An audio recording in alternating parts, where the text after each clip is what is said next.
మన ధర్మబోధ YouTube channel ఎవరైనా subscribe చేసుకోకపోతే ఇప్పుడే సబ్స్క్రైబ్ చేసుకోండి.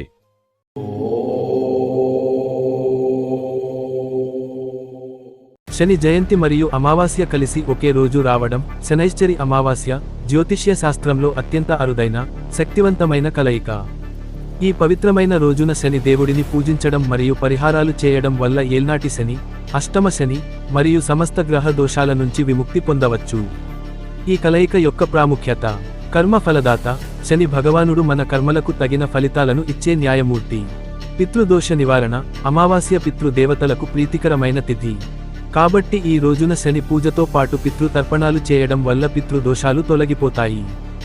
గ్రహ దోషాల నివారణ జాతకంలో శని నీచ స్థానంలో ఉన్నా, శని మహాదశ జరుగుతున్న ఈ రోజు చేసే పూజలు మంచి ఫలితాలను ఇస్తాయి. గ్రహదోష నివారణకు ఆచరించాల్సిన ముఖ్యమైన పరిహారాలు. 1. తైలాభిషేకం. సమీపంలోని శని ఆలయానికి వెళ్లి నల్ల నువ్వుల నూనెతో ఆవ నూనె శని దేవునికి అభిషేకం చేయాలి. 2. రావి చెట్టు పూజ.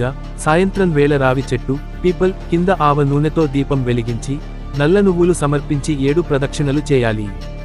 3. మంత్ర జపం. ఓం శం శనైశ్చరాయ నమః అనే మంత్రాన్ని 108 సార్లు జపించాలి. 4. హనుమాన్ ఆరాధన. శని దోషాల నివారణకు హనుమంతుడిని పూజించడం చాలా ఉత్తమం. హనుమాన్ చాలీసా లేదా సుందరకాండ పఠించడం వల్ల శని ప్రభావం తగ్గుతుంది. 5. దానాలు. పేదవారికి నల్ల నువ్వులు, నల్లటి వస్త్రాలు, ఇనుప వస్తువులు లేదా నల్ల మినుములు దానం చేయడం శ్రేయస్కరం. ఏం చేయకూడదు? ఈ రోజున కొత్తగా ఇనుప వస్తువులు లేదా తోలు వస్తువులు కొనుగోలు చేయడం మంచిది కాదు.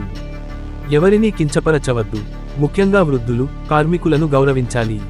మాంసాహారం, మద్యానికి దూరంగా ఉండాలి. గమనిక: జ్యోతిష్యం మరియు పూజా విధానాలకు సంబంధించిన పూర్తి వివరాలు, దోషాల తీవ్రతను బట్టి పరిహారాలను తెలుసుకోవడానికి తెలుగు వంటి ఆధ్యాత్మిక వెబ్సైట్లను సందర్శించవచ్చు.